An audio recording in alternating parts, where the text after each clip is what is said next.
High গাস, আসসালামু আলাইকুম। সবাই কেমন আছেন? চলে এলাম প্রিন্স কাট সেলুনে, মামুন ভাই সেলুনে আসলাম চুল কাটতে। 700 টাকার প্যাকেজ নিলাম।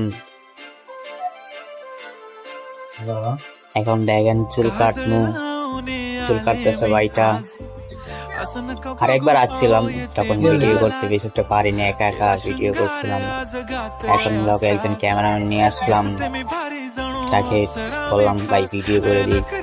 ওর ভিডিও করলো, চুল কাটলাম। খুব ভালো ভালো চুল কাটায় মামুন ভাই। দেখেন আপনারা, চুল ঠিক ভালো একটা চুল কাটায়, খারাপ না। 700 টাকার প্যাকেজ নিলাম, মামুন ভাইরে তো পাইলাম না, কি করবো আর, তাই একা একা চুল কাটে গেলাম। আমার গ্রামের থেকে কিছু ভাই বাদারা এসেছিল, তো সে অবশ্যই চুল কাটা ক্লিয়ার হলো।